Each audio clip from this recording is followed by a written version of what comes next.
And in health in the future.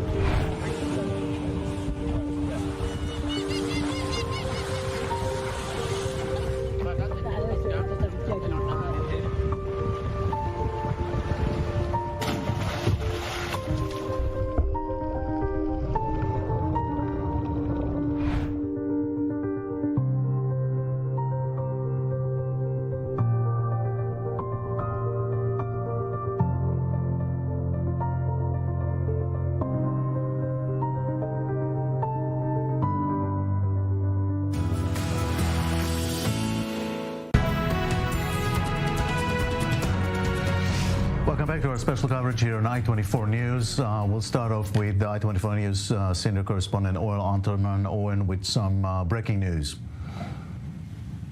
Yeah, Jacob, I know you've spoken about it over the course of the last hour, but the IDF spokesperson's unit coming out with a statement that the bodies of 2 hostages were rescued in an operation that, Jacob, reportedly took place in retrieving them from underground. The bodies of Eden Zakaria, a hostage who had been taken from the party, the rave party at Re'im, who, as far as we understand, had not been known to have been killed in captivity and had been thought to have been alive. And the second, another Ziv Dado, an Israeli soldier, who had been understood to have been killed, to have been murdered, and have his body being taken in the Gaza Strip. At any rate, those 2 bodies retrieved by the Israeli military. And Jacob, an unbelievable story. 2 soldiers fell in that operation. One of them, the son of the former chief of staff and current member of the war cabinet, Gadi Eisenkot. His son, Guy Eisenkot, of course, the funeral happened a number of days ago, but he fell in this operation to retrieve those bodies, so completing the understanding of exactly what happened to him. Another very Israeli moment, of course, in the middle of this horrific war. Right. How's the situation right there in Sderot, where you are now? It's been relatively quiet, Jacob, over the last half hour or so. We've heard fewer booms in the background. Just after we spoke an hour ago, we saw flares in the sky over the northern Gaza Strip. Apparently, there may be one now as well. It would be a bit of a bizarre scene, of course, next to the Chanukiah, the Hanukkah candelabrum, of course, the 6th night of Hanukkah tonight, that you see over my shoulder. So a symbol of the ancient Jewish military victory, and also, of course, of the fighting ongoing in Gaza with the lights of the Hanukkah candles and also the lights of the flares in the current war going off. No rocket sirens have sounded in Sderot since around 1 o'clock local time 6 hours ago, or for that matter in any of the southern communities. So it's been a relatively quiet half a day. But before that, an hour and a half before that, rocket sirens went off in the city of Ashkelon to the north of here. There were 4 rockets shot out of the sky by the Iron Dome system, and none fell. Sderot is a city that has largely been evacuated, as you know, but driving around earlier on, we did see a family gathered outside their home lighting those Hanukkah candles. Again, an emotional scene, Jacob, that you can see in a city such as this one. Right. Owen Alterman, thank you very much. In Sderot, live tonight. With me here in the studio is Gonen Ben Yitzchak, formerly from Israel's Internal Security Service, Shabak. Thank you very much for coming. Apparently, the IDF thought that the soldiers could rescue living hostages. That did not happen. I don't know what was the intelligence before the operation. I do think that bringing back live hostages as well as dead hostages is very, very important. It's important for the families. And I think that the fact that IDF is working to bring back the live and the dead is unique to Israel. And it's very important for the families to know that we will do everything to bring back our people. Right. Also joining us, Knesset member Shelley Tal-Meron from the opposition party, Yesh Atid. Let me ask you about the hostages situation in general. We have the families now marching on the Knesset, and you're coming from the Knesset right now. Did you see them on the way back? Well, I did see them on the way because I just left as soon as they started to walk to the Knesset. But yes, I know they're coming. Their message is clear. Free the hostages first, no matter even just plainly saying, no matter what's the cost. What do you say to that? I think the first thing that the state of Israel needs to do is to release the hostages. I don't think there is any price for these 138 people's lives. We need to bring them back.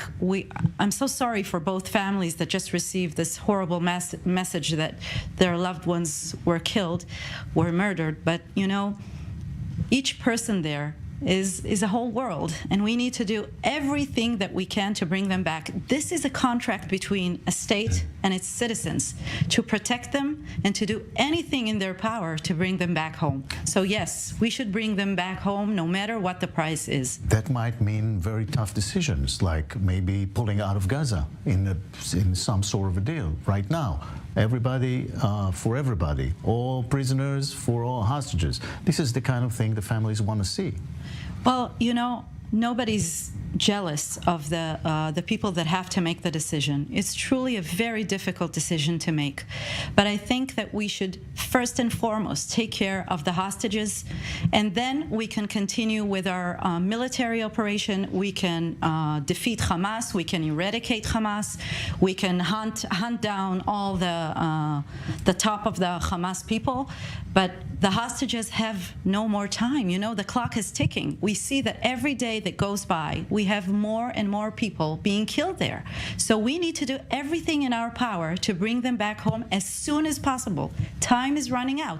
There is no Red Cross that's going in there and visiting them, checking their medical situation. Are they receiving medical care? We have wounded people that we know that are wounded there. I'm not sure if they're eating anything. We've heard the evidence and the testimonies from within Gaza. The situation there is very complicated. We need to bring them home now. It's bad. So, Gonen, can the Israeli leadership take decisions like that? We see that it's very hard for them to take the decision. I fully agree to the words and what member of the Knesset said. We don't have time. I think that even today, when we hear the leaders, I heard the speech of Gallant, and he said, our mission is to destroy Hamas and bring back our people. No, the mission is to bring back our people, and then we have all the time in the world to defeat Hamas. We can do it, but first, we have the obligation to bring them back, and we don't have time. We don't have time. Everybody understands it. One of the hostages that their bodies were recovered was alive when she was kidnapped. She was alive for a long time. She was murdered just recently. This is what's happening right now in Gaza. We need to bring them back, and then we can fight Hamas. Right. Member of the Knesset, your party is calling for the resignation and removal of the Prime Minister immediately. First of all, is this practical? Well, politics is always complicated, and it's not black and white. There's a lot of gray area in between. And I think that we truly want what's the best thing for the state of Israel, and we think we need a new leadership. By the way, we offered to go into the government. We were the first ones to offer to go to a white government, but we see how things are running right now, and we think we can do better than that. But I think the main thing to concentrate right now is winning this war, right? Bringing home the hostages, first thing. Then eradicating Hamas, doing as much as possible within Gaza. And of course, up north, we shouldn't forget that we have people evacuated from their homes up north. And we need to have a safe zone in the north of Israel so that people can go back to live in their houses. Right now, it's impossible, as we can see. Right. Gonen, you've been famous for being one of the leaders of the protest movement that is now on hold since the war began. When and if you see this coming back? It's a very hard decision. We feel that we need to go back to the streets. But it's very hard even for us. During the war, we have our families in Gaza. We have, my nephew is now fighting in Gaza and others. People are still waiting for the hostage. It's very hard to do it. So all the time, we want to go back. We feel that we need. We see what Netanyahu is doing, how he is behaving the last 2 months. But At this situation, it's really hard to decide when it's the right time to go back. But at a certain point, it will come back. I think that naturally it will come back, yes. Yeah. Let me go to the UN. The UN General Assembly is planning to vote on ceasefire again. I-24 News senior U.S. correspondent Mike Wagenheim is right there. Mike, what's the latest?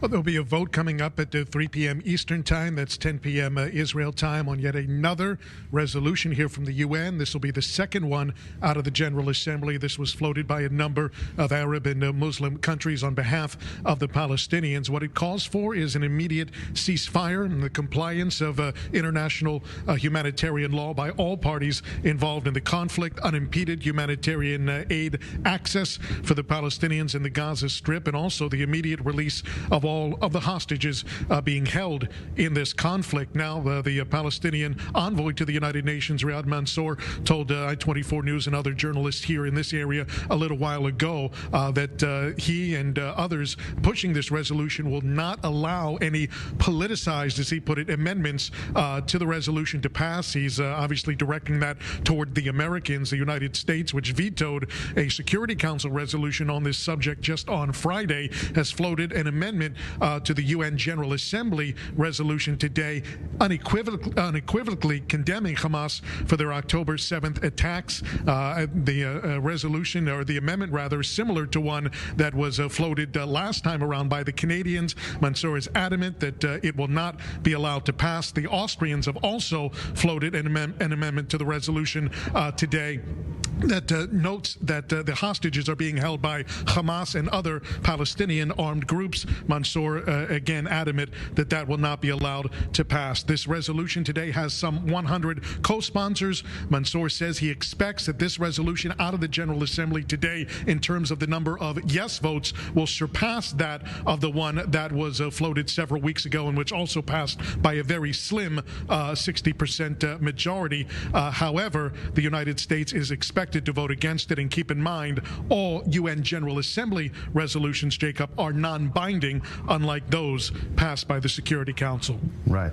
On a different issue, I want to ask you, Mike, any word from the administration regarding what's happening in Yemen with the Houthis taking over ships over there at the Bab el-Mandeb Strait and so on? Well, there's certainly a consternation within the Biden administration. I assume that's the administration you're talking about there. But the Biden admin has been very, very reticent, very hesitant to take any sort of action other than striking empty buildings. They don't want to see this blow up into a regional conflagration at this point. They want to make sure that tensions are tamped down, and they're willing essentially to simply bite it at this point, to bite the bullet, and to not respond when otherwise they might do so. It's been the same with Iranian-backed strikes in Syria, in Iraq. They're simply not willing to respond in what would normally be considered a proportionate basis. So I don't really see anything differently here in terms of Yemen's actions. We've really seen no firm response from the Americans, and I would assume that would continue, at least on the short-term basis. The U.S. just really hesitant right now to focus on anything other than the immediate Israel-Hamas conflict. All right. I-24 News, Mike Wagenheim at the UN. Thank you very much, Mike. From New York, back to the studio here, Knesset member Shirley Tal Meron. I want to ask you about the relationships with the United States. Obviously, the UN vetoes and so on by the United States. But there might be a friction down the road, and Prime Minister Netanyahu speaking today possibly about some differences about the future of Gaza. Yes. Well, I have to first of all say something about what we've just heard, because I think the UN's well, let's call it behavior during these past 2 months is absolutely outrageous. And I'm talking not only about the resolutions that they were calling for. I'm also directing my anger, yes, towards UN women. I have to say one word about this, because it's absolutely astonishing that the UN women did not condemn for 1 second what happened to the Israeli women on October 7th. You know, we issued a letter for them from the Israeli members of the Knesset asking them to condemn it. They ignored the letter. They didn't even respond. And last week they took out some sort of a weak response saying something. And, you know, we had women who were raped, who were sexually assaulted, who were violated, who mutilated. It was horrible. And all the women organizations around the world just ignored this situation. It's very disappointing. And I'm an activist for women's rights. I'm within the Women's Rights Committee in the Knesset, and I do many things for women's rights before the war, yes. And we're very disappointed with this whole their lack of condemning this situation for the past 2 months. Yeah. So I had to say one word about that. In regards to the Biden administration, you know, I think we've seen the wonderful support that we've got from the United States for the state of Israel for the past 2 months. And I'm not sure what happened within the discussion between the Prime Minister and President Biden, but I think what we should keep in mind that this is our closest and most important ally, and we should take that into consideration when we make decisions. Right. Well, I think it's pretty clear what happened. I mean, the Americans are pushing for the Palestinian Authority to take over Gaza. They see a two-state solution down the road, and Netanyahu is basically campaigning now to get his base against the Palestinian state, wouldn't you say? Yeah, you know, Netanyahu that in Bar Ilan talked about a speech. He talked about the two-state solution, but then all his time as the prime minister tried to kill this idea. Now is talking to his base. Basically, he's doing exactly what he did in 2015. In 2015, he went against President Obama with the Iranian nuclear deal, not taking anything that is important for Israel, like maybe getting Syria clear of Iranians. Just because he knew that soon he's going to elections, and now he's doing the same. He's talking to his base. You know, he started this war, and in the beginning, I said in this studio, we need to understand what are the goals of the war. To destroy Hamas, okay, it's something all of us want, but someone needs to take care, needs to take the responsibility to Gaza. Who is going to take responsibility? Egypt will never take responsibility. I don't see Qatar taking responsibility, and I don't think that we want Qatar to take responsibility. So basically, what we have is the PA. The PA is not perfect, and there are things that we need to make sure that will be better in the PA. And guess what? As we speak, I see a quote from President Biden saying Netanyahu should change his government. Yeah. They are losing support because the bombings, careless bombings. That's interesting. We'll get to see what exactly what President Biden said. Maybe it's a quote from a conversation between the two of them, but something is happening, definitely. Yeah, and we see the coalition that Netanyahu has. We see who are the people that are sitting there. These are not people that will help the situation, the international situation of Israel, or find a solution in the end of the war. Right. Yeah, well, we'll definitely follow that and see what happens. With us now is Haitham Hassanein from the Foundation for Defense of Democracies. Thank you very much for joining us. Let me ask you regarding this UN discussion today, why is Egypt pushing the resolution at the UN?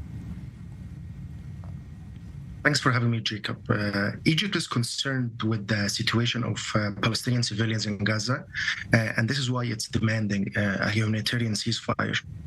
Egypt sees as the war continues in the southern part of the Strip, clashes between Israel and Hamas are likely to get more tense, and Egypt worries if this will come at the expense of more civilians who will try to flee to avoid the war zone. And it's Egypt's worst nightmare if they stand by its borders. Since day one of the conflict, this has been a huge concern for Egypt. Egypt is trying to prevent a spillover to its territory. And this is for two reasons. It argues that once displaced Palestinians get into Sinai, they won't going back, and it cites it as a second Nakba. Two, it worries about operatives from Hamas and other radical groups would infiltrate its territory by posing as civilian refugees. And then in the future, they could use the Egyptian territory to attack Israel. And if Israel responds back, this will be embarrassing to Cairo in front of its public. Is there any influence on the fact that we're in the middle of elections in Egypt? Maybe things will be a little different or more or bolder after General Sisi is re-elected? The situation will continue to be the same. Actually, part of President Sisi campaign was to utilize his military background compared to other presidential candidates. And this is why the Egyptian public was mobilized around him, because he's the only one who comes from military background. And in such regional times, the Egyptian public likes to have a leader who comes from the military establishment, makes them feel secure. And President Sisi played on that. He was meeting with his military advisors on a regular basis. This was televised. He visited military sites. He went to military exercises. And all of this to show the public that he is the right man for the moment. What is exactly Egypt's goal with Gaza? What would Egypt like to see there, in your opinion? Few things. One, establish a unified Palestinian leadership in Gaza and the West Bank, and they envision this shall be done under a Palestinian Authority umbrella. Cairo sees the leftover from Hamas shall join this group. Two, they would like to have lots of external financial support to reconstruct the damaged strip.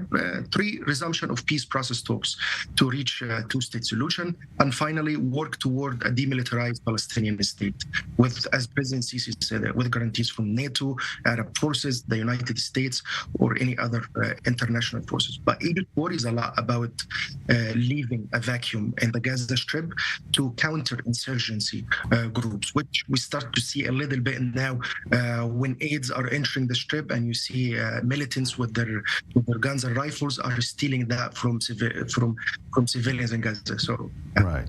So and Hamas will still be considered in Egypt as a terrorist organization.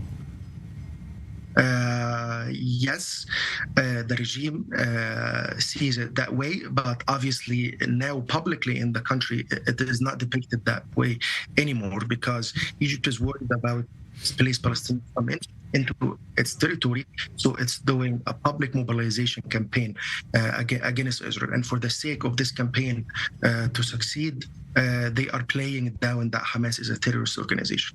All right, Haitham Hassanein, thank you very much. Thank you. Now back to I-24 News, Pia Steckelbach at the Knesset with the families of the hostages live to you, Pia. Right, Jacob. Well, it is a very, very special atmosphere here this evening. There is a lot of anger, frustration. People here demand a diplomatic deal to bring about the quick release of all of the remaining hostages. Now, only a short while ago, the death of 20-year-old Eden Zacharia was announced. A young woman that was believed to be held hostage in Gaza. The IDF just announced that they retrieved her body, which, of course, people here, it adds to their mourning, it adds to their sadness, and it adds to them urging that a deal needs to be brought about now. I'm here with Efrat Machikoso. You are a family member of Gadi Moses, and you came here to the governmental area here this evening to demand. What exactly do you demand at this point? It has been too long, and we have no more time. Our families, our community members are dying out there. There isn't any time, and we're calling upon our Prime Minister and the government to stop everything they're doing and to get back to negotiation to bring everybody back home. There isn't time to say there isn't time. It's time to bring them back as they're dying slowly out there in the cold and in the dark. We are here with the picture of my uncle Gadi Moses, who is actually the first picture on this huge tractor that was first to come. He is an agronomist, a specialist in growing potatoes, and he was actually the mentor of the driver, Rani, who was driving the first tractor. We're very proud of him. He has saved many, many thousands, maybe tens of thousands of lives around the world in 4 continents, and it's time for us to save him and all the rest. So the government should understand no ego games, no tricks of trying to softly talk to us. It's time for action. We will not be as proud as we were before October 7th without our people back home. It's enough with the war. We want them first home, and then they can decide whatever they need to decide to protect the country. But they cannot protect the country without bringing them back home first. It's time to bring them back. Do you have the feeling that your demands are heard, that your voices are heard? You made the way to Jerusalem. Is there any answer? Well, the reason we're here is because we're not being heard. And I think that 2 weeks of this fierce fighting has proved wrong. They're not here. And we're losing so many wonderful young men out there in the war, and we're probably, as we understand from the testimonies, we're risking the others, and it's time to think differently. We are in 2023. It's time to be creative. It's time to think of the value of life, and we need them back alive. So. Can you maybe, last question, tell us a little bit about your uncle? What kind of person is he? Gadi is the most adorable person. He is the one to always help the first. He is lovable. He has the most wonderful smile. As you can see, he's very kind. And you know, he is that kind and believes in people that he was actually, when the terrorists came into his house, he was with his wife and her daughters and grandchildren. And then he decided to actually protect them and go out and talk to the terrorists. He was hoping that with a human connection, he will be able to talk some sense into their minds, but he did not realize they did not come for anything but their lives. He was taken, and we have no idea where he is or how he is. He isn't young. He's going to celebrate 80 in March. Together with him are his friends. There are about 13 elderlies. No one, but especially not the elderlies, can take it anymore. As I said, it's time to bring them home.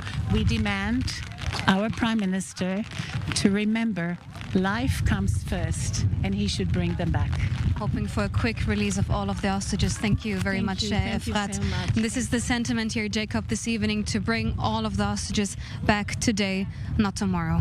Thank you very much, Pia. I want to thank you, Knesset member Shirley Tal-Miron. You have to leave, and we'll keep talking in another opportunity. Thank you for having me. Thank you very much. We'll take a break now, and we'll be right back with more special coverage and some breaking news from Washington when President Biden says the Israeli government should change in a moment.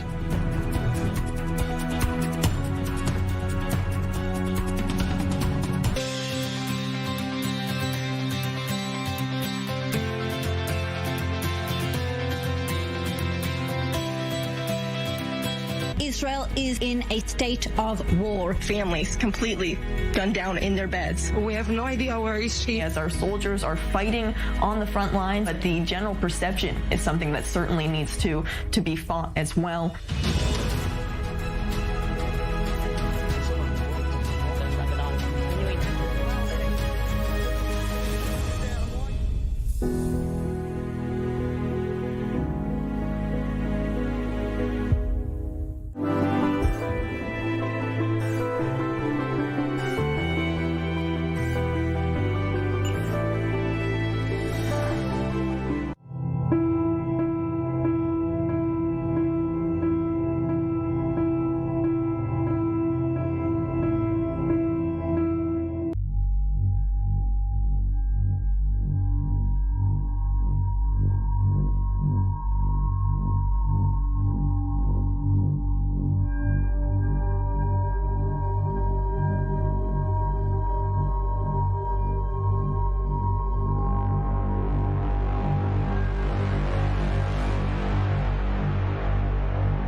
כולם הכרנו, את כולם נזכור תמיד.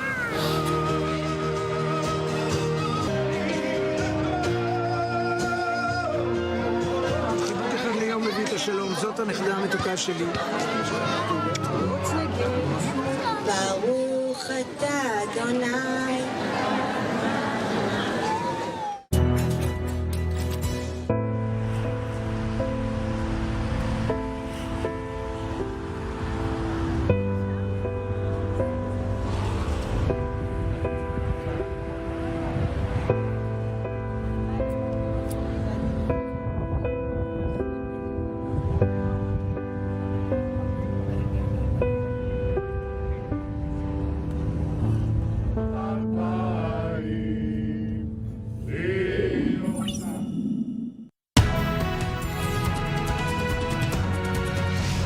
Welcome back to our special coverage here on I-24 News. With me in the studio is Gonen Ben Yitzhak, formerly from Israel's Internal Security Service, Shabak. Shabak should know, well, you're not in service right now, but at least what are the plans of the Hezbollah in the north and Hassan Nasrallah, the head of this organization, because they cannot stay on the border for long, that's for sure, right? Yeah, and we say that Israel is trying hard to find a diplomatic solution to the situation in the north. Israel doesn't want to open another front, at least not now. The problem is that the last few days we see retaliation with the Hezbollah launching missiles and drones to Israel. And it seems like Nasrallah is playing with fire, maybe trying to push or somehow to try and weaken Israel in the north, while Israel is getting deeper to the southern part of the Gaza Strip. We always say that Hezbollah is a proxy of Iran. Right now, I don't know if Iran has the initiative to start a war in Lebanon, but it seems like Hezbollah is saying we are not going to withdraw, we are not going to do anything. There is a resolution 1701. They don't care about it, and they show that they will retaliate the situation. Right. Now, we spoke before about the U.S.-Israeli relationships, and obviously the United States is pressing Israel not to escalate things over there. On the other hand, the ability of Israeli public, the Israeli government to get more and more attacks like we see every day, this is going to end pretty soon. So it's either going to be a serious political movement or a war. And we need to add that the population that used to live in the area of the border was evacuated. So Gallant said a few days ago, maybe a week ago, something about the fact that we changed the situation in the north, and soon they will go back. Right now, they can't go back. I think that everybody realizes that.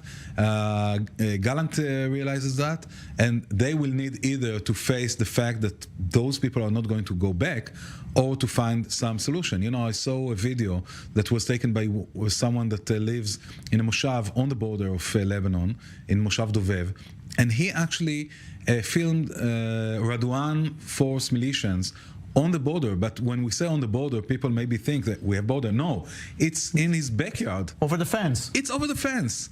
This is his backyard.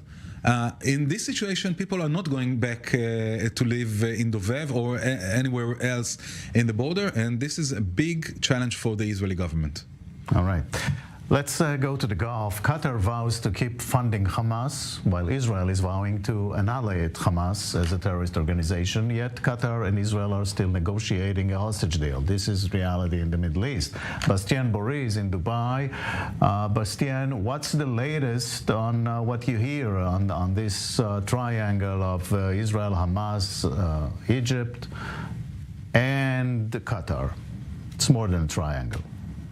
Well, basically, Qatar said that they would be pursuing the funding of Hamas, and it's definitely for Qatar a way of saying that Israel has always backed these payments, and this has been extensively proven and sometimes even acknowledged publicly in the past by Israeli officials themselves. And these statements are not a century old. Let's remember what Benny Gantz used to say when he used to recognize the positive role of the Qataris and was very happy that they were the ones taking out the checkbook, promising and actually spending billions of dollars for the Palestinians, for their infrastructure, their hospitals, education system, and so on, and not only in Gaza but also in the West Bank. So from Qatar's point of view, all these accusations directed against them by Benjamin Netanyahu and his foreign minister Ali Cohen since the start of this war about the funding of Hamas are in fact in a way or an attempt to unite the Israeli people and its attention around an external enemy who would allegedly be behind the October 7 attacks. In Doha's view, it is a way for the Israeli leadership to simply deflect blame.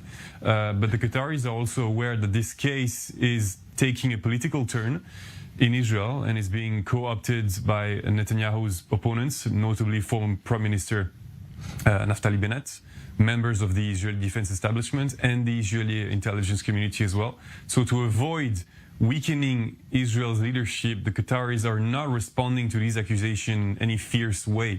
They're simply stating that they will continue to do what they've pretty much always been allowed to do. Right. There are reports that Qatar also funded the military arm of Hamas directly. How exactly is Qatar sending all this money?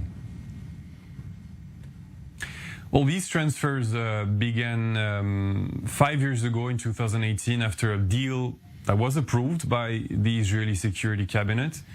At first, it was literally suitcases of cash crossing the borders, but from 2021 onwards, Naftali Bennett stopped the suitcase cash transfers, which then became bank transfers. Some of them went into workers' pockets and some indeed into Hamas's pockets. And what about the other Gulf countries? How they look at this Qatar activity?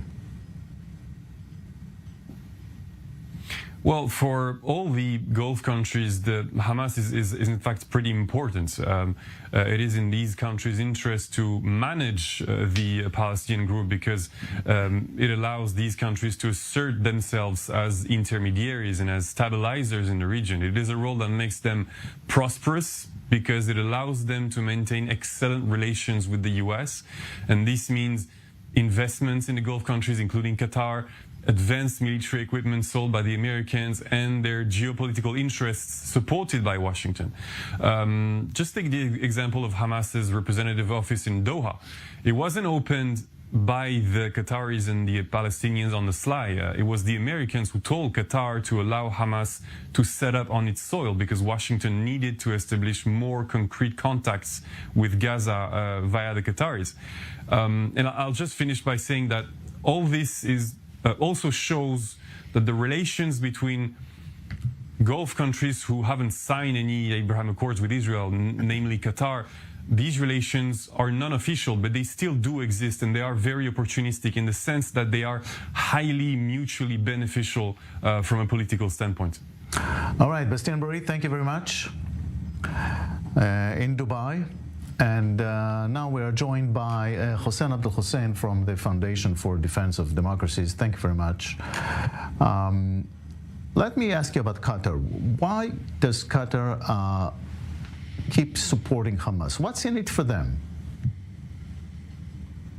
Well, two things. Number one, loves the spotlight and loves to be in the news all the time, and they think that by doing so they'd be asked to be mediators and broker deals.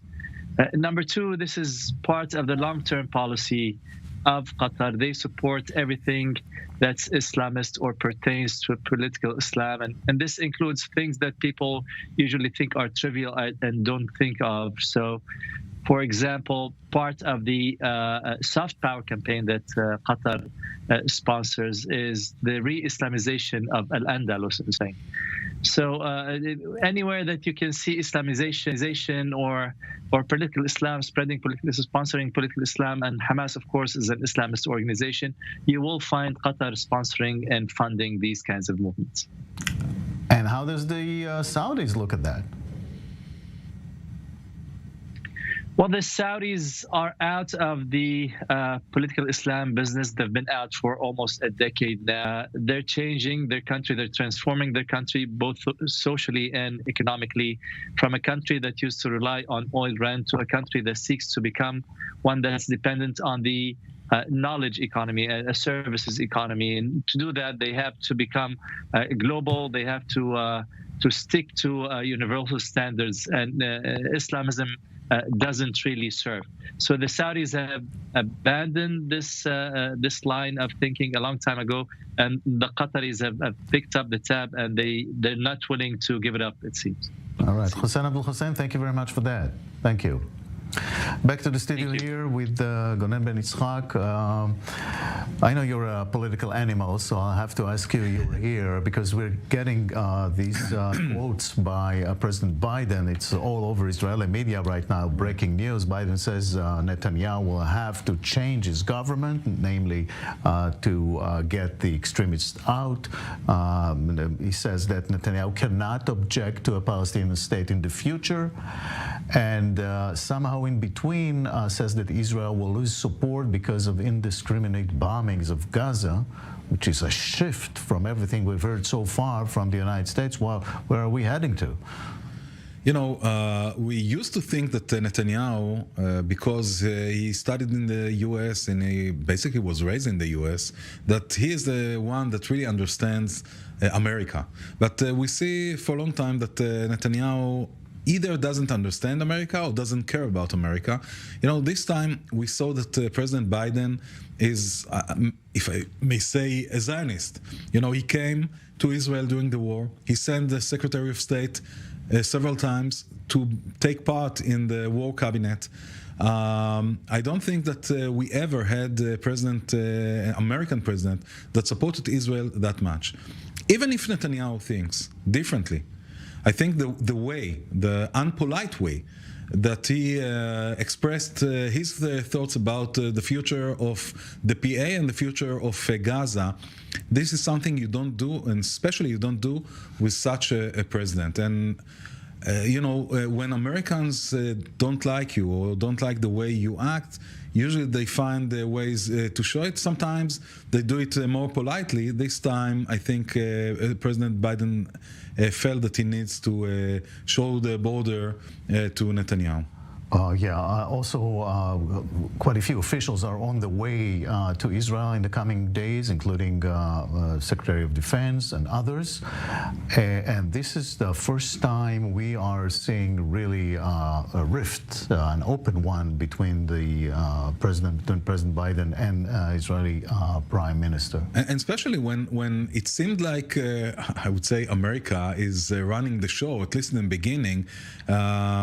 The feeling was that the Israeli government lost control of what's happening, and the United States was so worried about the situation. This is why they sent Secretary of State to look deep in what's happening. We know that there was an American pressure to add guns to the coalition, and now this is a big shift in the American, I don't know if it's policy, but at least what they say publicly, and this shortened the time that Israel can still keep the war going in Gaza. Yeah, it's definitely open pressure by the president. Maybe the Americans are sensing that Netanyahu is politically weak this time, even though the opposition and the protest movement are stepping aside right now. What opposition? We have an opposition?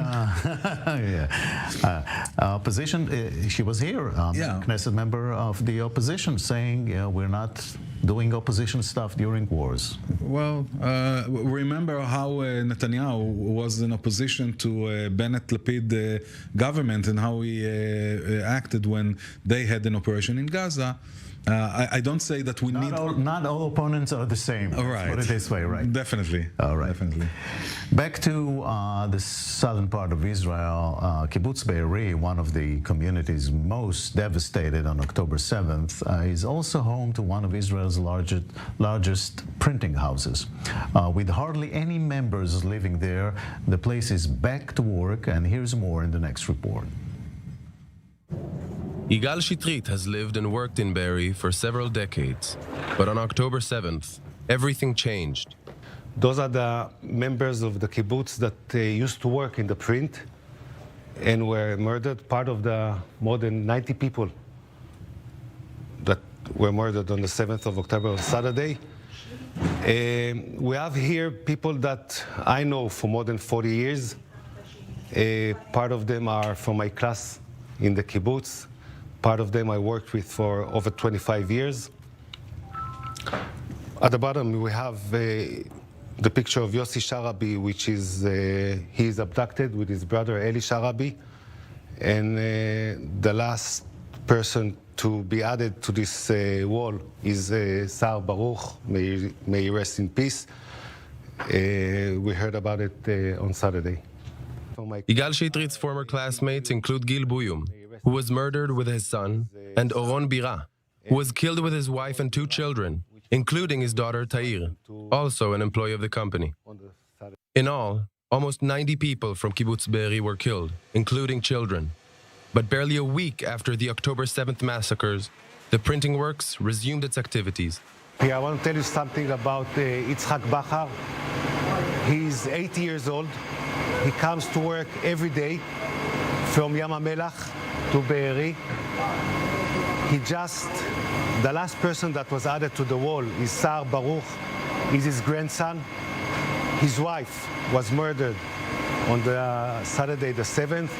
His other grandson was murdered on the Saturday of the 7th of October. And Yitzhak comes every day to work. This is a story of strength, of belief, of everything that means Kibbutz Be'eri, or Tfus Be'eri. Look at this person, it's amazing. Natasha Cohen also works at the printing works. She and her family have lived on Kibbutz Be'eri for 32 years. On October 7th, when the numerous rocket alerts began to sound around 6:30 a.m., her husband was out walking the dog. Within minutes, we heard a motorcycle. And I looked at my husband, I said to him, oh dear, it must be from the party. They're probably running away to, look for shelter. Tell them to come in.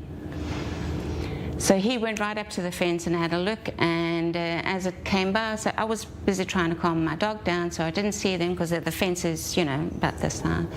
And then he said to me, it's terrorists. I saw 2 terrorists on a motorcycle with machine guns.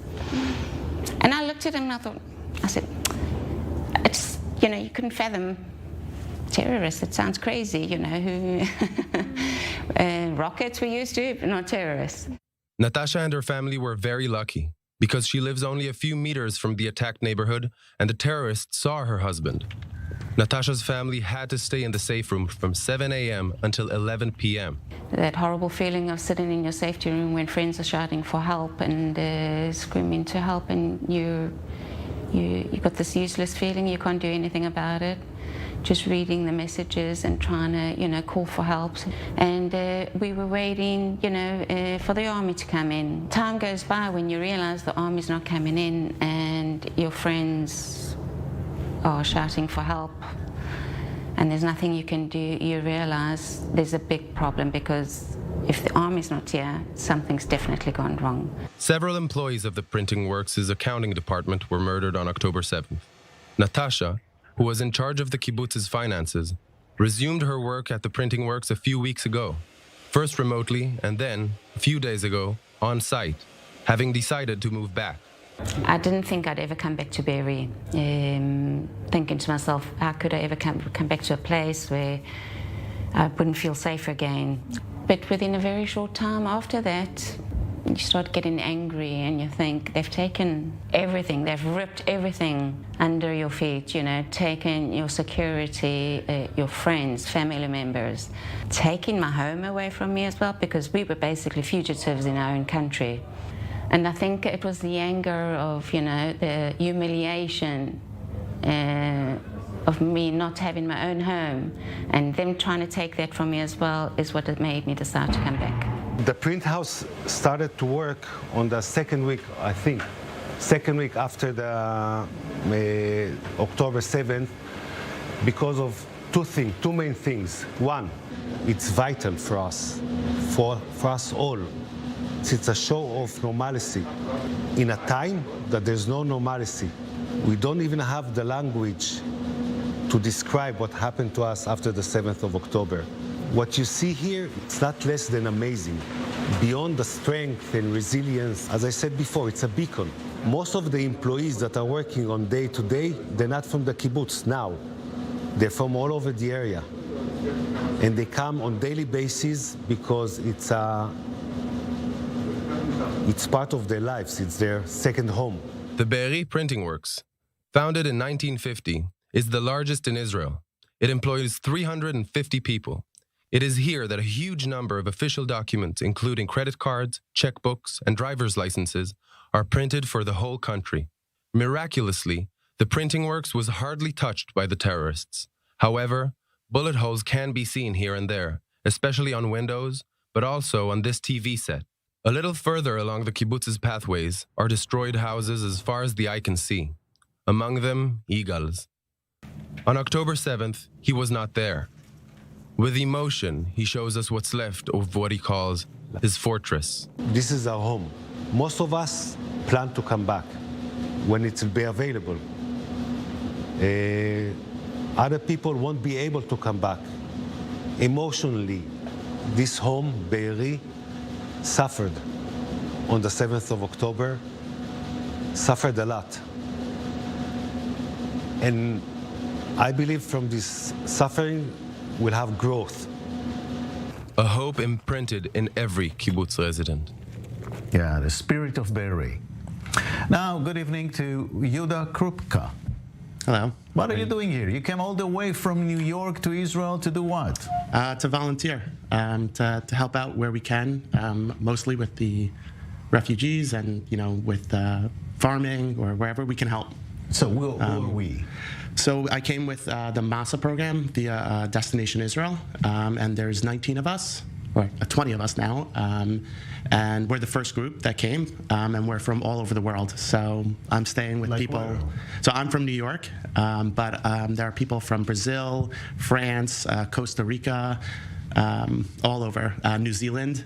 Oh. So it's literally all corners of the earth are coming here. What do you do? You wake up in the morning and?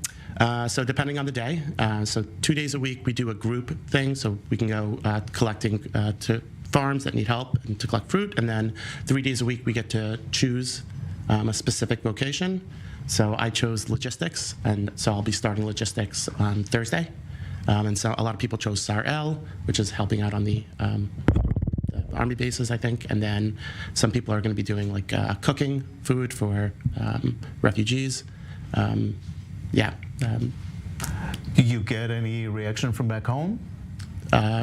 Yeah, I mean, people have been highly encouraging. I've gotten a lot of people who are just wishing that they could be there. I know that MASA has gotten a lot of inquiries about doing this. And one of my friends told me about this, and that's how I found out about it. And so I think mostly people are just really, really jealous of the chance to be able to come here and help. Requests of people want to come. People want to come, yeah. Yeah. To help. Everybody just wants to help somehow. Yeah. So you're from New York, and New York and in other places, you see a rise of anti-Semitism. You feel that over there? Yeah. So tell me a little bit about your experiences as a Jewish person in New York. Sure. I've grown up in New York, so I'm no stranger to anti-Semitism in New York. I think it just happens. But yeah, going to the rallies, it's, we went to rallies after October 7th to show support, and it's gotten a little bit scarier. I know that I wear a kippah for the first time in my life. I've questioned whether I should wear a kippah, all the time. You feel in danger? Yeah, for the first time, it's uncomfortable a little bit. Yeah. What do we do about that? I think we keep speaking out about it, right? And holding people accountable. Yeah. Are you active on social media and stuff like that? As much as some I post on social media. I follow some people. From here as well, from Israel? Yeah, some people from Israel. And you got any reaction, anything? For what? On social media. And so to me coming here, yes. So I actually met. There are so many different people from different walks of life who have been so encouraging. So I actually with Masa, we went. A bunch of us went to the hostage square, and they were explaining to us about the yellow ribbons and how yellow ribbons are a show of support for those who were taken. And I posted about it on social media, and this Christian woman that I met 2 years ago once messaged me to say that she had tied yellow ribbons around all of her trees outside. She lives in Texas, so and she just wanted everyone to know that she was with us also. So that was really beautiful. Is this your first time in Israel? No. No, you're familiar with that? I've come a couple times. These circumstances? No, I've never been here during the war. No. Yeah. Sirens? Did you? Yeah, a couple of sirens. Yeah. Looks. How does it look to you? For us, it's normal. We get used to it pretty normally. We were sitting outside yesterday, and we heard a loud bang. And we were sitting with someone from the Miluim, and she said, "Oh, it's fine. It went into the water. That's why the sirens didn't even ring." And everybody's like, "Oh, okay, that's normal, I guess." But then we laughed about it because it's not normal. But I guess people get used to it. So your family back home is getting crazy? They're nervous, but they're not too nervous. I have family that lives here also. So you have great stories to tell. Yeah, exactly. It's all about the stories. And when you meet Israelis, what's your impression of them? These are very tense days. You went to the hostages square, and all the people are very tense. It's not the normal Israelis. What's your impression? Honestly, it's been really moving and kind of beautiful. The achdus, the unity is amazing, and then also just the interactions with people when they know that we've come to help, and it's just been when you meet, sometimes you meet another Jew and in the middle of Asia or something, and it's you feel this kinship, and here I just feel it everywhere. There's just this tremendous kinship and achdus, unity. Yeah. They feel like they have to tell you what's going on, to explain to you, to make it look right. I don't know if they feel the need to do that for us, but I know that there are plenty of people that are trying to do that, on social media. But with us, I think there's more just a talking of how we feel and. All right, Yuda, thank you very much. Sure, it's my pleasure. Good work. Thank you. Thank you. And stay tuned for more special coverage here on Night 24 News with Kalev Ben David shortly. Meanwhile, have a good night from Tel Aviv.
Israel is in a state of war. Families completely gunned down in their beds. We have no idea where is she. As our soldiers are fighting on the front line, but the general perception is something that certainly needs to be fought as well.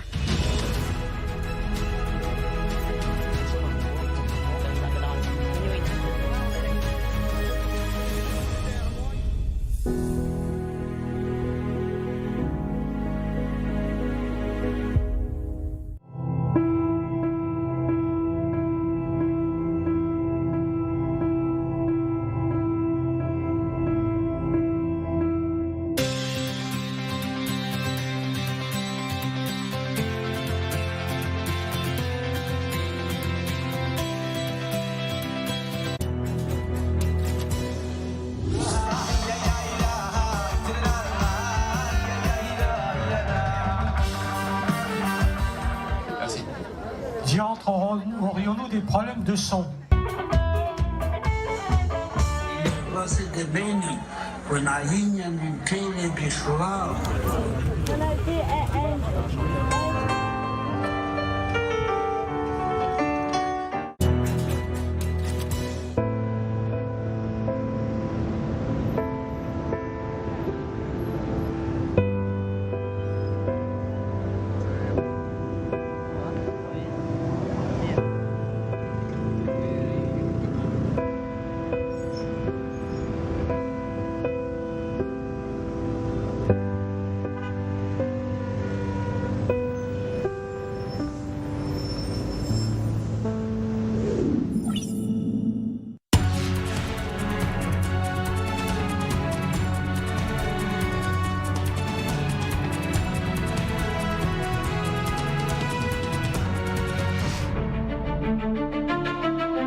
Criticized very badly about the southern part of my state and some of the southern parts of the country when 35 years ago I said, you don't have to be a Jew to be a Zionist, and I'm a Zionist. You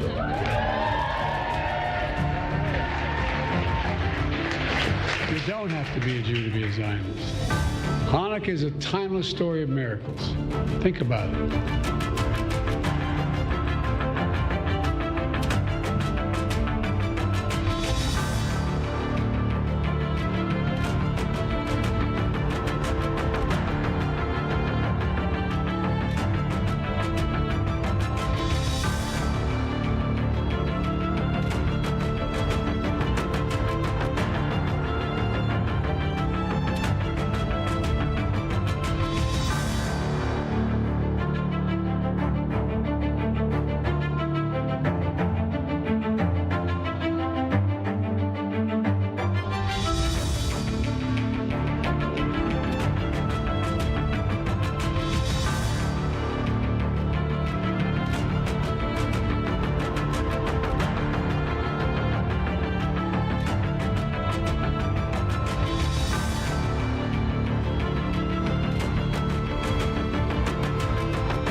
Welcome to this special broadcast on I-24 News. I'm Caleb Ben David. It is day 67 of Israel's war against Hamas, and IDF forces are engaged in battle on multiple fronts.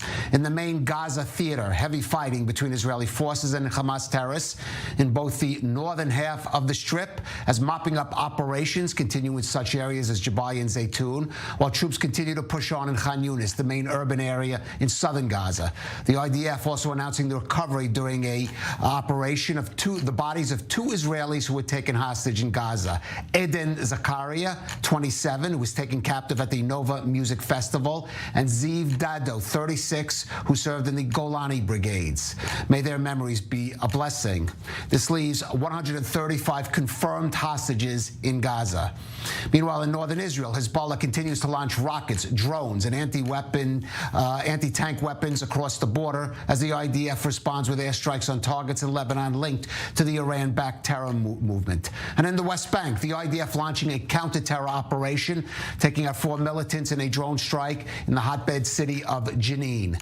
Meanwhile, open signs of disagreement emerging now between U.S. President Joe Biden and Israeli Prime Minister Benjamin Netanyahu, primarily on the post-war fate of Gaza. We'll have more on that later. But first, let's go to our correspondent, Zach Anders, who's in northern Israel, just by the Lebanese border. And Zach, another day, more attacks from Hezbollah, some now directed against some of those civilian communities there along the Lebanese border. And Kalev, the IDF says that's the purpose for the evacuation notice for these communities, because they are still under threat. Today, 4 attacks from Hezbollah, and this is coming through both Hezbollah sources and the IDF. As many as 4 attacks, one of them taking place on a community in the Western Galilee. It does appear that the homes that were struck by ATGMs. Just by the images that are available publicly, these punctures to the walls and the side of the buildings are very small, which is characteristic with these ATGMs, armor-piercing missiles, missiles. They're designed to first penetrate whatever the object is that they're shooting at and then explode once they're inside. They're designed for tanks. They're designed to penetrate thick layers of steel and then explode. So you can imagine the damage inside the homes as they then detonate. This 4 attacks do not appear to have caused any injuries. The IDF has not released any information regarding injuries to their soldiers, unlike in the last several days when several suffered shrapnel wounds and smoke inhalation injuries. So it does appear to be a day where there were no injuries. We do not know the fate of some of the Hezbollah forces in southern Lebanon as the IDF retaliated with airstrikes with that outgoing artillery, sometimes even with tank fire if they're within a line of sight of some of the Hezbollah forces that are operating in the south. Today, Hezbollah says as many as 100 of their fighters have been killed since October 7th. This, of course, has not been independently confirmed. This is an estimate that is still being investigated by many of the watchdogs, the United Nations. One of the interesting points is that the IDF says that Hezbollah was firing from near a UN compound, and that the IDF retaliatory strike caused damage to that UN compound. The UN confirmed. This is still the big question, though, how many UN staffers were in the area, what the facility was currently being used for, because many of the non-essential personnel have left southern Lebanon for their safety and for the anticipating that the fighting here is as intense as it has become. So that's the question that the United Nations has yet to release a statement for or answer questions to about the size and scope of their operations, and very well it could be that this facility did not have full-time UN staffers inside the building as the IDF retaliated. It's one of those things that still has yet to be seen. Right, and if Hezbollah is using those kind of facilities as their own cover, but we'll address those issues later. Zach Anders in the north, thank you for that. And joining us in studio now, Reserves IDF Lieutenant Colonel Jonathan Conriquez, international spokesperson for the IDF, and our correspondent, Robert Swift. Jonathan, I want to start with the news of the recovery of 2 bodies of hostages in the Gaza Strip, recovered in an IDF operation, reportedly a costly one. What can you tell us about that? Well, the IDF continues to execute this mission. It's a mission that will take a lot of time to complete, but we continue relentlessly to collect intelligence, to piece together different sources of information in order to get our hostages back. Obviously, we prefer a result where we're able to save live hostages. In this case, unfortunately, our soldiers were only able to get back the bodies of a civilian and a dead Israeli. Was that based on just an intelligence that there might be live hostages being held, and therefore that's what sparks that kind of operation? Yeah, I can't speak about this specific the details, event. In general, of course, we assess that there are live hostages being held, and we, of course, do everything that we can on the ground. Yesterday, the head of the Shabak was on the ground in Khan Yunis together with the chief of staff. They are focusing a lot of the human intelligence sources and other types of intel on exactly getting to the places where our hostages are being held. It is an effort of paramount importance. It is extremely sensitive, but no efforts are spared in order to get these people back.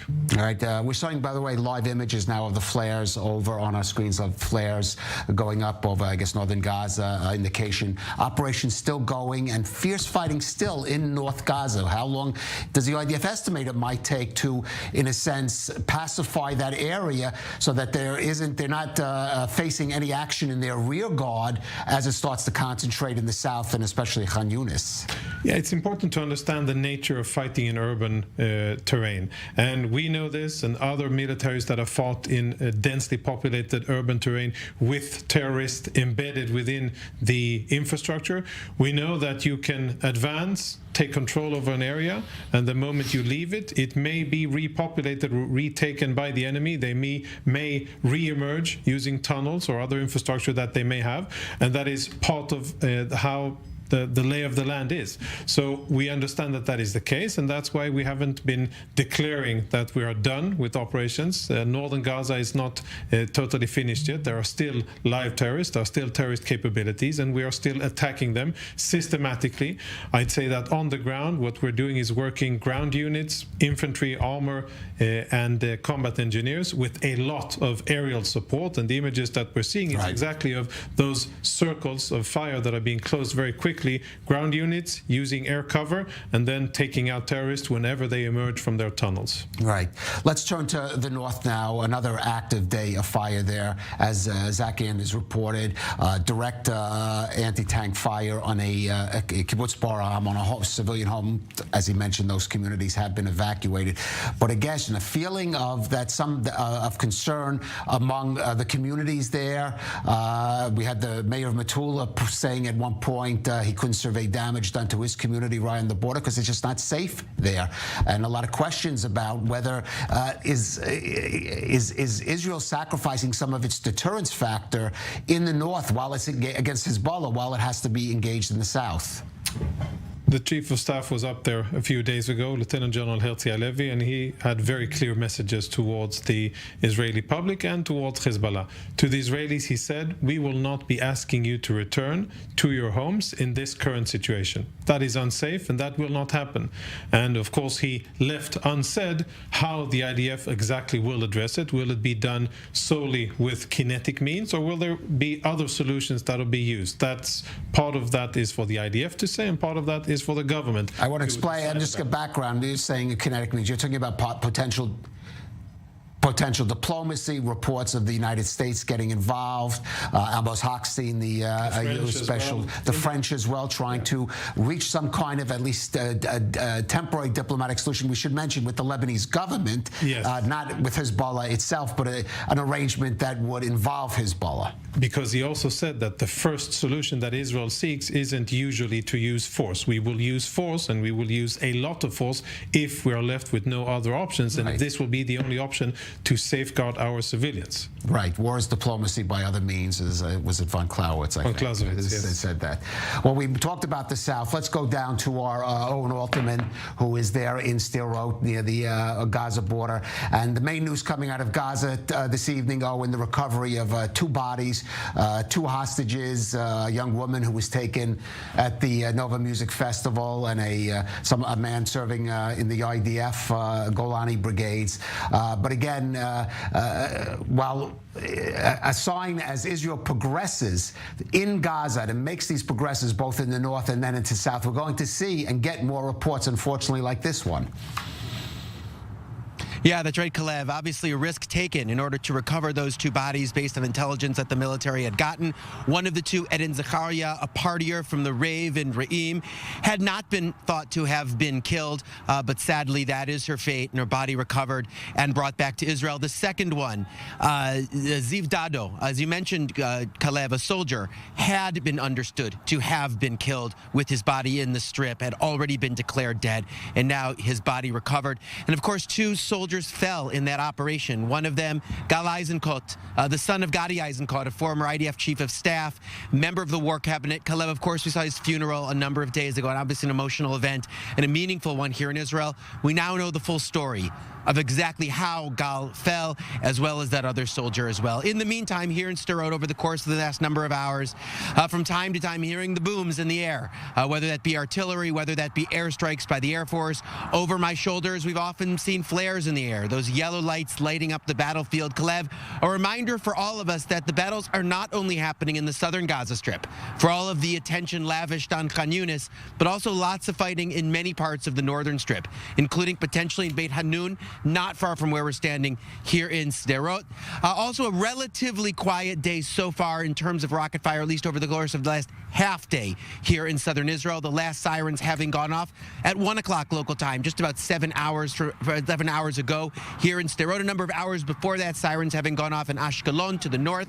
4 rockets shot out of the sky by the Iron Dome defense system, and none falling. In the meantime, Sderot is a city that's been largely evacuated.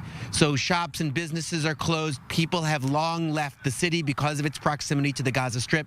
But Kalev, we did see a family gathered outside its home earlier on, just before sunset, getting ready to light Hanukkah candles, the sixth night of Hanukkah.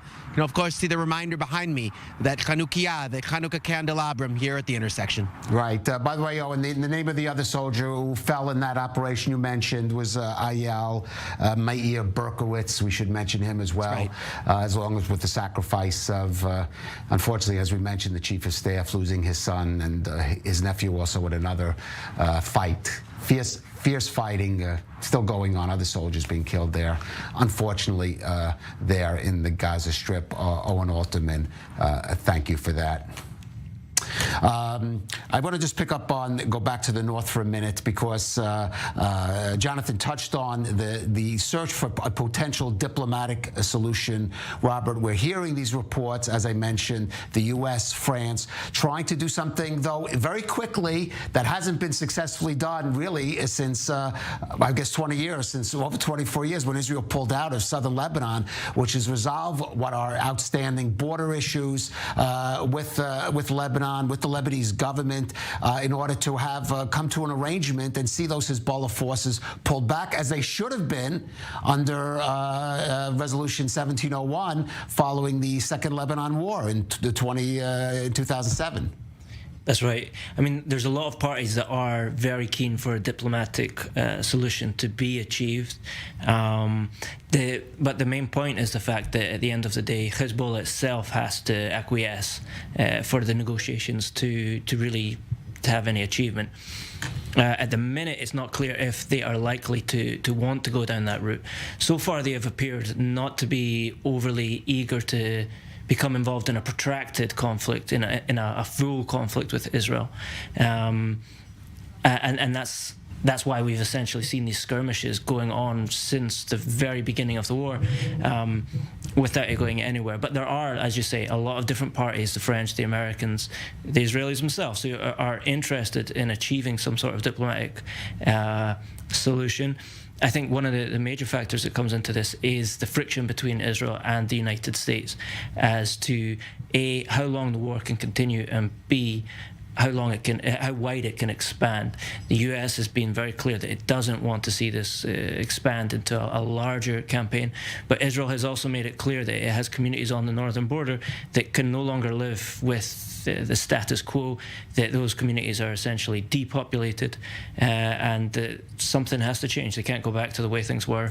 I want to ask you, Jonathan, we did see just the other day a report from the north, new concrete structures being put along some of those roads that run right by the Lebanese border, presumably stopping maybe some of that anti-tank fire, for example, maybe sniper fire.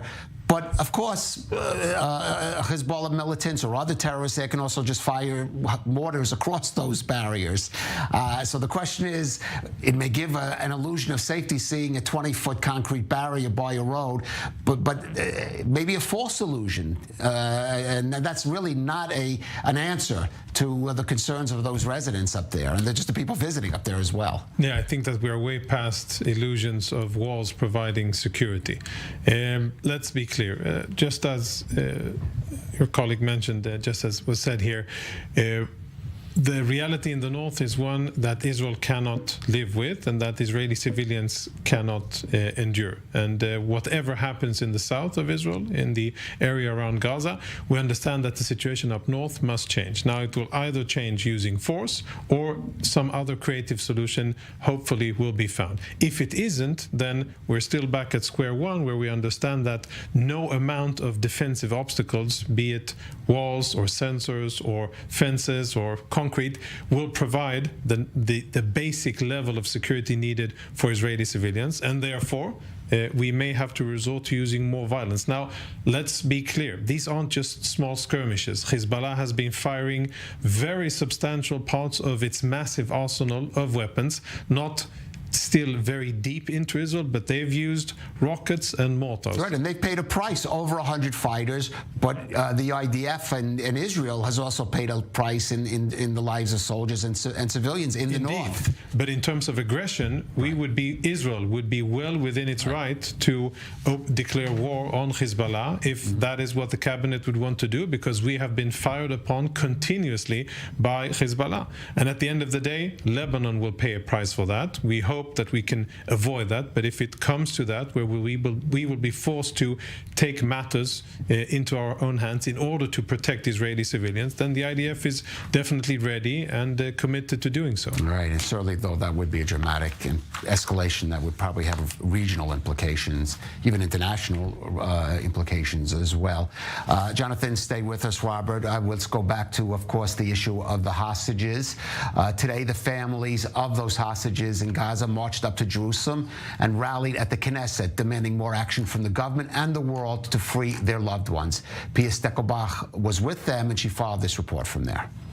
Our hearts are hostage in Gaza. This is the main slogan that people here are shouting. They're saying, bring everyone back. Now, as you can see, there are dozens and dozens of people who have come to the governmental complex next to the Israeli parliament, the Knesset, this evening. They have lit up torches. It is the holiday of Hanukkah, but they have been lighting up those torches for the hostages, the 107 people that are still being kept in Gaza. Their message is to bring everyone, each and everyone back now, and they really want to make room to their voice, to really be here next to the Prime Minister's office, next to Benjamin Netanyahu's office, to say we need a deal now, we need a political solution now. The Israeli military establishment is under the impression that they can apply military pressure in order to bring about the release, but these people here, they do want a political deal rather today than tomorrow. They are saying that each day that is going by majorly endangers their loved ones, so they have assembled here tonight to really create a sense of community,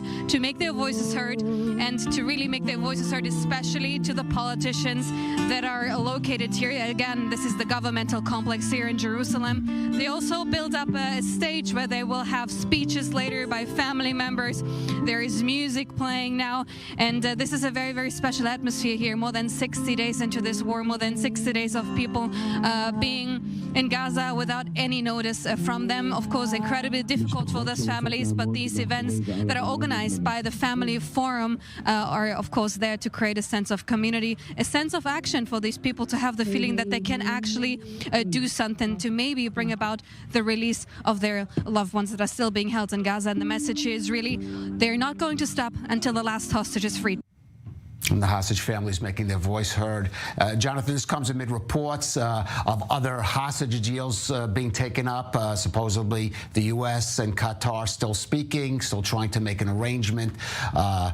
Talking about now one that would free, one figure, 300 Palestinian security prisoners in release for certainly women and the elderly, still the young people still being held. These are essentially political decisions, but there is a security element here, especially if we start moving into the area of freeing terrorist figures with blood on their hands, people who are even leaders of terrorist factions, not just from Gaza, but the West Bank as well. So how would the IDF, what would be their input in that kind of situation? Well, on the ground level, and then we'll speak about what's said in meeting rooms. On the ground, what the IDF, together with the ISA, with the Shabak, is doing is applying relentless pressure on Hamas, on their commanders, on their centers, in order to find hostages and get them out. And that's very important, that there's continuous tactical pressure on Hamas, that they don't have time to breathe, reorganize, and that they feel hunted and constantly under pressure. And this, we think, is something of a motivator for Hamas to give up hostages. Second level, in meeting rooms, then the IDF, of course, presents its professional assessment of what is a good component or an agreeable component to any proposal, any deal made. I won't go into details what exactly the IDF says, but the IDF is of course part of it, and up until now the voice of the IDF has been represented and heard and taken into account in each and every step. All right, and as I said before, another factor that has to be taken would be the impact in places like the West Bank for some of these figures, significant terrorist leaders or terrorist figures being returned to the West Bank. We did see still a hotbed. We saw this action in Jenin. It's not unprecedented by now for there to be airstrikes in the West Bank and in Jenin, but it's still not a common occurrence. We saw the IDF reportedly using drone UAV to take out terrorist cells in Jenin. What is the state of the situation there, especially in the West Bank, especially in Jenin itself? Yeah, you're right. It's not the first time, but it is rare to use aerial assets. But since a few months back, we have used fixed wing, rotary wing, and attack helicopters against terrorist targets. The level of audacity and violence from their part grows, and the level of sophistication, the threat towards our forces on the ground is growing. And in response, we're using other assets that we haven't used so much in our counterterrorism efforts in Judea and Samaria yet. The situation in Jenin is, I think, escalating at a steady pace. We see continued presence and a continued escalation of efforts, both by Hamas, by the Islamic Jihad, and other smaller factions, to target Israeli communities, to target the IDF, and quick and relentless IDF efforts to undermine their system, to keep pressure on the commanders, and to arrest senior Hamas leaders and Islamic Jihad leaders before they're able to execute attacks. There's many red sirens blaring in terms of attempts coming out of Jenin.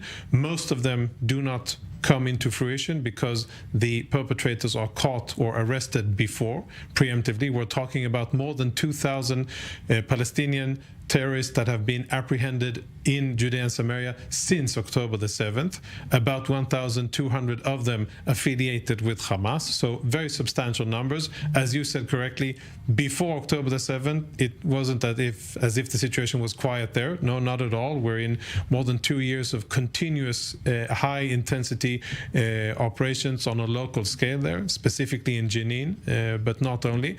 And at the end of the day, we continue. The general modus operandi is to preempt any attempt to kill Israeli civilians, to invade into Israeli communities, to replicate any of the things that we saw on October the 7th from Gaza, and of course to undermine the infrastructure of Hamas when it comes to operatives, weapons, storage facilities, and their financial capabilities. Right. I'm just going to also note Hamas today calling on the Palestinian Authority to rise up in revolt. Not unusual for Hamas to call on the Palestinians, the population, but directly addressing its rival, the Palestinian Authority. Maybe an indication of some of that stress that Hamas is feeling now in Gaza, and they want to try to relieve some of that by, as you said, making sort of bringing the West Bank to a boil, and that's going to be not the first time. They've been calling on the people in Judea and Samaria to rise up. They've been doing this for a year and a half too, with great effort since October the 7th. So far, people on the street, Palestinians, have been voting with their feet and deciding, no thanks, Hamas. We see what that has brought upon Gaza. We don't want that in our homes. We have things to lose, and we're not going to be pawns in your game. But that could, of course, change, and we are vigilant and prepared in advance. All right. Jonathan Conricus, Lieutenant Colonel, stay with us. Robert Swift. We are going out for a brief break, but we have lots more coming up on this special broadcast. We'll be back in just a few minutes here on I-24 News.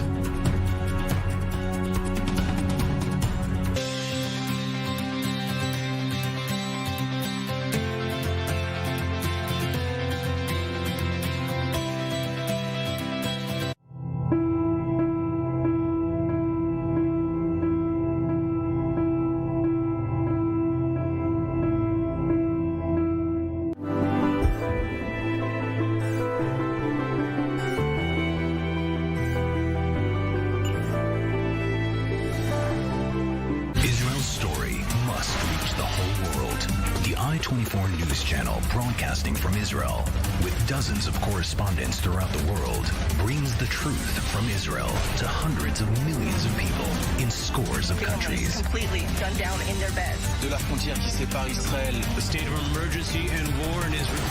Bringing Israel's story to the world. I-24 News Channels.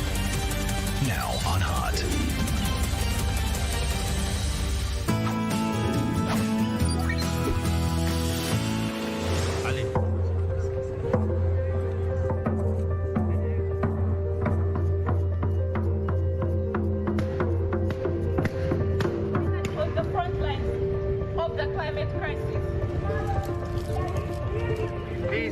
And in health in the future.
So viel Polizist für eine Frau ist nicht so.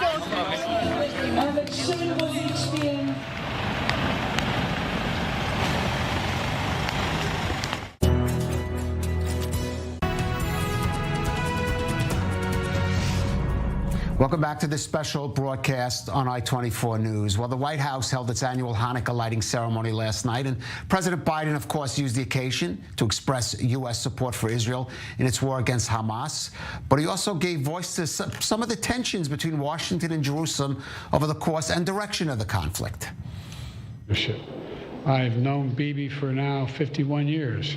He has a picture on his desk of he and I when he was a young member of the Israeli service here, foreign service. And I was a 32-year-old senator. And I wrote on the top of Bibi, I love you, but I don't agree with the damn thing you have to say. It's about the same today. I love it. But look, it's a tough spot. Tough spot. We continue to provide military assistance to Israel until they get rid of Hamas.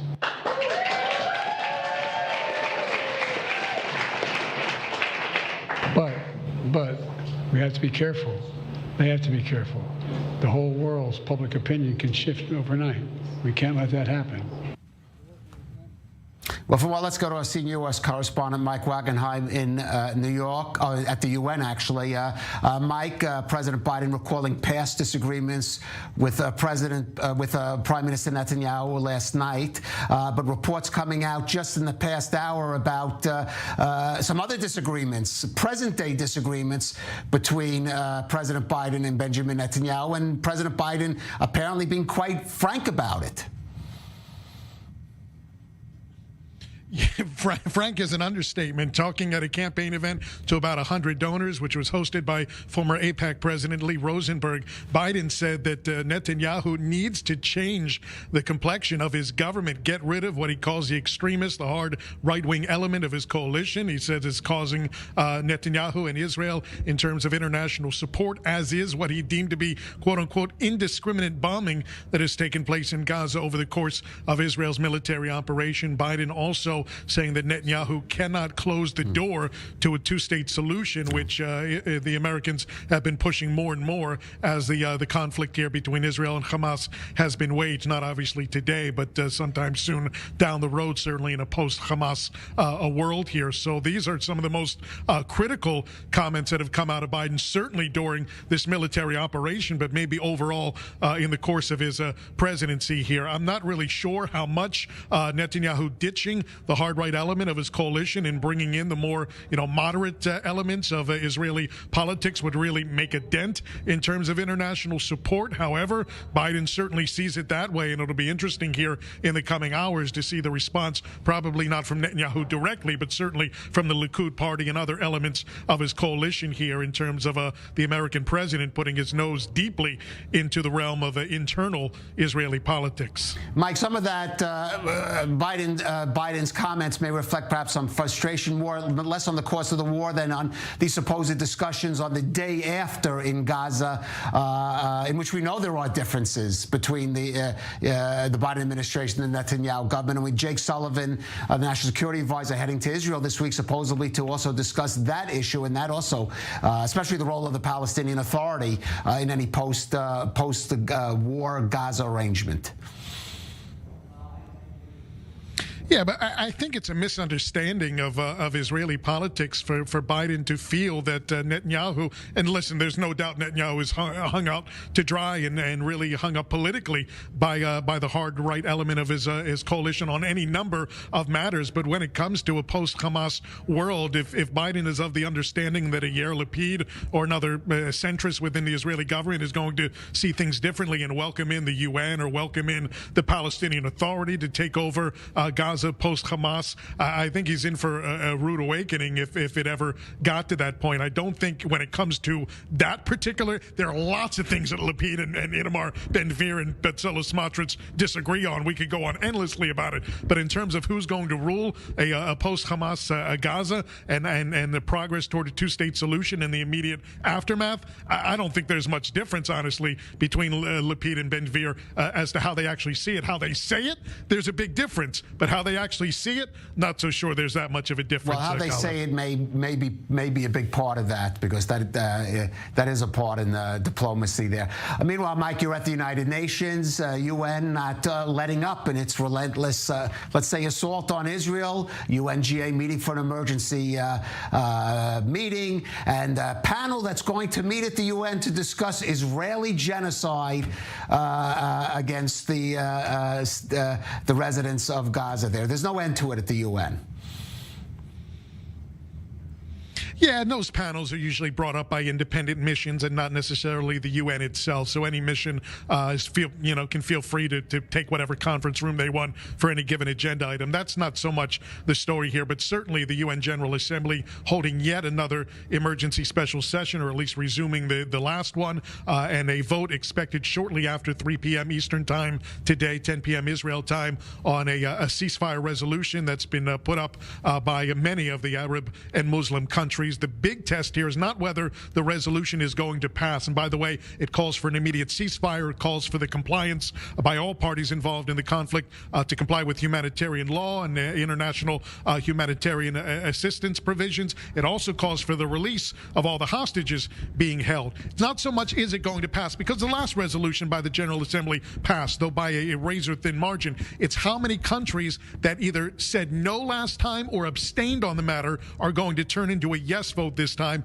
And there are some indications, even from some European countries that stayed away from the last General Assembly resolution, that they will support this one. Riyad Mansour, the Palestinian Authority envoy to the UN, noted to reporters earlier today that he's really wanting to see those no votes or those abstentions turn into yes votes to send a message to Washington that they, as in his words, can't serve as a cover for Israel anymore in terms of the Israel-Hamas conflict. Right, and we've seen Prime Minister Netanyahu this this week direct comments publicly against such European leaders as German Chancellor Olaf Scholz and French President Emmanuel Macron, taking issue with their stances, their shifting stances on the Israeli offensive against Hamas. Mike Wagenheim at the United Nations, thank you for that. Still with us, Reserves IDF Lieutenant Colonel Jonathan Conricus, international spokesperson for the IDF, and correspondent Robert Swift. Jonathan, I don't expect you to comment on political matters, some of which we discussed, and the differences between the U.S. and Israel. But one issue that has come up, which IDF is responsible for, the flow of humanitarian aid into Gaza. Speaking of the UN, the IDF, it's a branch that deals with civilian matters in Gaza, criticizing the United Nations, saying it's not doing enough to get humanitarian aid into Gaza, including using the Israeli conduit of the Keren Shalom crossing, which has just reopened. Indeed. So, there are two issues that have been mentioned by various senior American officials. One is civilian casualties, and the second is humanitarian aid. And they're, of course, linked together. We do listen. Israel listens. The IDF listens. And we're taking active measures in order to bring more goods into Gaza and to make sure that those goods indeed get to those that need them, not to Hamas, that Hamas won't steal it and take it away to their tunnels and the fighters, but that it actually reaches those that are supposed to, are entitled to get that aid. And secondly, and as you said, Kerem Shalom is now open for the first day. Well, Jonathan, I'm just going to interrupt you because we do have some breaking news from the northern border. Let's go to our correspondent, Zach Anders. And Zach, some firing there in the north just in the past few minutes, apparently.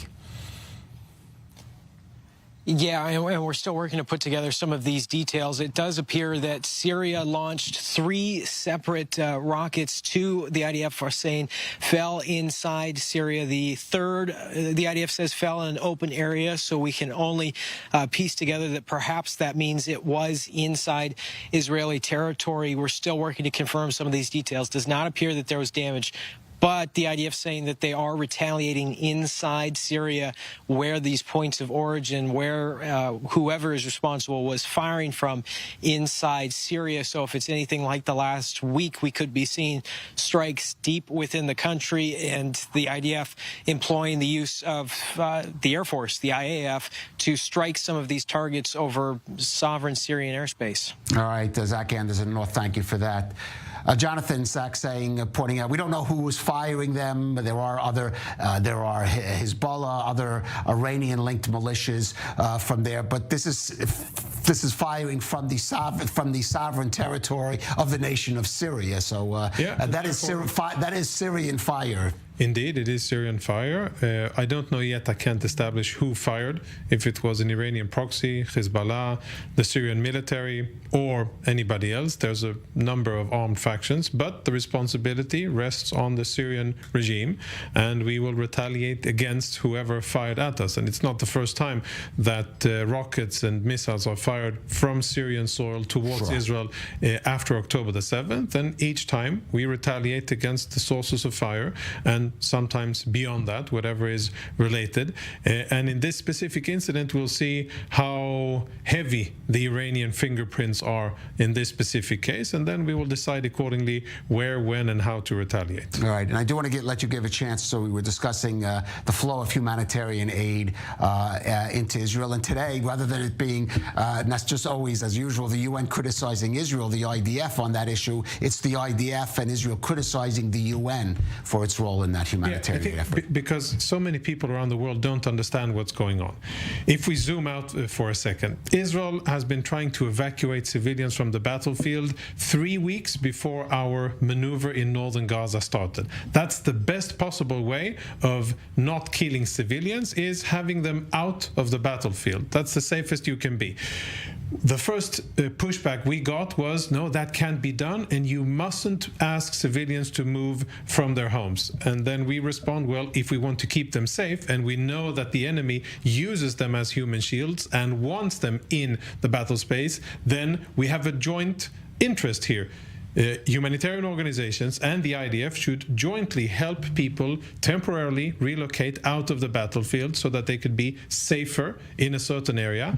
What we have been very disappointed to see is that we haven't been getting any level of sufficient support from many organizations who publicly criticize Israel, while on the ground, instead of helping, they are actually facilitating the continued control of Hamas over the Gaza Can I ask Strip. which organizations? Could you be specific? UNRWA to be front and center. This organization is the second largest employer in the Gaza Strip, and we think that according to their mandate, they should be doing more when it comes to helping us save civilians. And we go back to American statements. We definitely listen to guidance and advice and experience coming from the US and from other friends and allies around the world. We want civilians to be out of the battlefield, and the best way to keep civilians safe is to have them evacuate temporarily. And it could have been done in a much better way. The humanitarian zone that we designated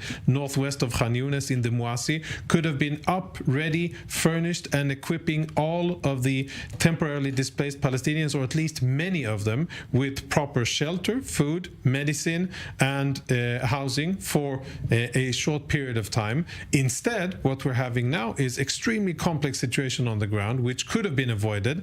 Lots of aid coming in, but people, instead of having them in the temporary internal... Daniel Hagari, the IDF spokesperson, has started his briefing. Let's take a listen to that.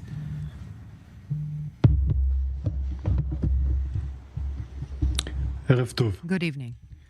The bodies of Eden Zechariah and Ziv Dado, two Israeli hostages, may they rest in peace, were rescued by IDF forces from Gaza territory to Israeli territory. Eden, 27-year-old, was kidnapped from the music festival in Reim. Ziv was kidnapped as part of his service in the Golani Brigade. The bodies of the two were transferred to a pathological examination at the Institute here in Israel at the Health Ministry. We are sharing our condolences with the families and hugging them in this dark hour of them.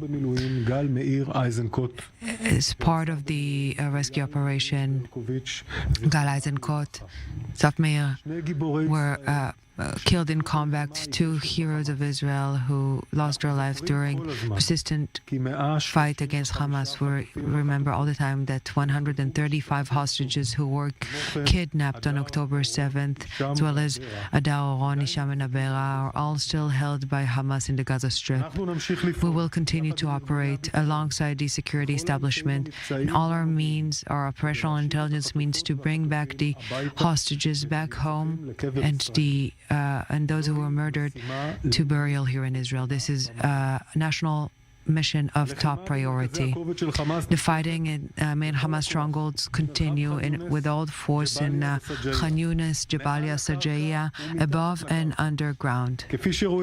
As we can see in the documentations from the battlefield, this is a complex fighting against Hamas terrorists that are getting out of the tunnels. We are locating them and we kill them. Our troops are confronting terrorists face to face, countering them and killing them. This is what we're doing. This is what we will continue to do in Hamas's main strongholds. Every such confrontation is a professional confrontation that ends with the victory of IDF troops. We will continue to carry ourselves with such professionality in all Hamas strongholds across the Strip. The fighting on the northern border continues, and we are targeting Hezbollah terror targets in southern Lebanon in light of the continued fire of Hezbollah from within southern Lebanon towards Israel. Hezbollah is risking Lebanese soil. This is a terror activity, and we will react to any such Hezbollah or other terror organization. We will react forcefully and resolutely to any such terror action from Lebanon. The red alert siren in the city of Acre was operated was heard off due to the activity of Iron Dome. Reservists are fighting for the sake of all of us. I would like to send our sincere gratitude to them from here, to their families from here, their wives, their parents, their children. You are the source of power to all of them, to all of us. We know these are difficult days for the families, and we will do whatever it takes to go back home as soon as possible. The fightings on the ground by these troops, albeit difficult, are paramount to Israel's security, and we owe them much gratitude. President Biden said that Israel is losing global support due to the extensive air attacks in the Strip. What is the Israeli response? We are engaging in close cooperation with the U.S., nearly daily conversation, including the commander of CENTCOM and the IDF chief of staff here, with all the American officials, these conversations with all the top officials, including those who arrived here and will be arriving here in Israel in the near future. And these conversations are crucial because all of us are facing those threats in the Middle East. We are seeing what is happening with the Houthi activity orchestrated or guided by Iran. We're seeing the activity of Iran elsewhere in Iraq and Syria. We're seeing the activity of Hezbollah. This regional discourse we must conduct with our closest ally, the U.S. And it is also important that we continue to show them with proof, with documentation, how we operate with precise measures, all based on intelligence that is obtained, and we know how to operate against or in Hamas strongholds with the utmost attempt to separate between the civilian population and Hamas terrorists. We're doing it throughout the war, and we're doing it now in recent days even more so, and we are able to show the proof, the evidence that we're doing so. The public in Israel was informed tonight on the retrieval of 2 bodies. Was that the objective in the first place? This operation happened in the Jabalia area, and in the frameworks of counterterrorism activities and dismantling Hamas.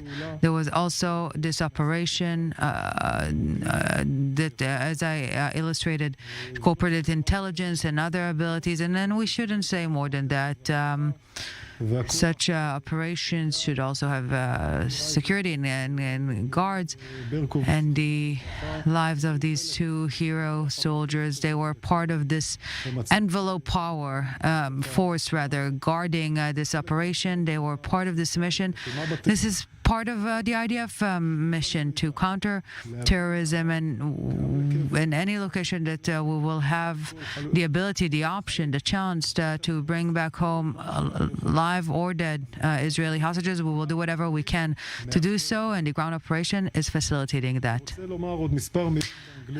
Now a brief statement in English because of the issue of the hostages, and it is important that the international community will hear that. I'd like to share an update on Israel's war on Hamas and our hostage rescue effort. IDF Special Forces recovered the bodies of 2 Israeli hostages during a complex hostage rescue operation in Gaza. 27-year-old Eden Zecharia, who was taken hostage by Hamas from the Nova Music Festival, and 36-year-old Command Sergeant Major Ziv Dado, who was taken hostage while on active duty. Sadly, we did not reach them in time. We send our heartfelt condolences to their families. Our special forces located the bodies of the hostage inside an underground infrastructure in a densely populated area in Gaza. Hamas is holding our people hostage in brutal conditions while hiding among and under the people of Gaza. Among and under the people of Gaza. This makes our hostage rescue operation in Gaza complex, but it will not deter us from our mission, our duty to rescue our hostages from Hamas. Our hostage rescue operation will continue for as long as necessary until all our hostages are home. For 67 days, women, men, children and babies have been in Hamas captivity in brutal and inhumane conditions. The Red Cross must urgently gain access to our hostages. The hostages in Hamas captivity aren't just Israelis. They're citizens of the United States, the United Kingdom, Canada, Germany, Russia, Brazil, Ukraine, Argentina, and other countries. Freeing our hostages from Hamas is a global fight. The taking of hostages is a crime against humanity. Hamas is blocking the Red Cross from visiting the hostages. This is cruel and inhumane. Hamas is a barbaric terror group. Those who claim to value human life must speak out in every forum, even today, until every hostage is home. Thank you. And then we just heard IDF spokesperson Daniel Hagari speaking in English, which he does from time to time. In this case, specifically discussing the recovery of the two bodies of hostages in Gaza. And Robert, this is some of the dilemma being faced by the government and the IDF, the pressure to release hostages, if they can't be freed by military means, to come to a deal. But of course, those military means are great risk, both for the hostages themselves, but also for those trying to carry it out. And we know that was a cost. He didn't want to, Daniel Goy did not want to address it, but we know that there were soldiers that lost their lives trying to recover those bodies. Yeah, this is the nub of the dilemma. It has been since the beginning of the war. It is extremely difficult to, at the same time, threaten Hamas with as much force as possible whilst maintaining the lives of those hostages that the Israeli public are so desperate to see returned. The fact that Hagari speaking in English there, I think that points to the fact that the IDF and the Israeli government are both aware of the fact that the diplomatic, the PR battle is very much part of this. Israel wants to maintain its ability to keep fighting, and it knows that speaking in English to a wider public than just the Israeli public is part of that, so that it can do what it feels it needs to, which is to apply pressure to Hamas in order to get them to come to the table, if that is to be the... Well, let's ask Jonathan about that, because as this diplomatic pressure is coming on Israel, even now from the United States, when it comes to civilian casualties, we discuss humanitarian aid. Daniel Hagari at pains using English to remind the world this is why we're fighting in Gaza right now. Well, we're fighting because of two main issues. One is that we cannot allow the reality that existed before October the 7th ever to be the reality again. And two, because there are still 135 Israeli hostages held. These are the two main goals that the IDF has been tasked to deliver on by the Israeli government. That is what the IDF is busy doing. And I agree, yes, media and the public perception of things are very important, and our actions on the ground have to, of course, be echoed and synchronized with our activities and our information to the world. It's not enough that we do things on the ground, as in safeguard civilians, warn them, get them out of harm's way, or deliver humanitarian aid. It also has to be seen.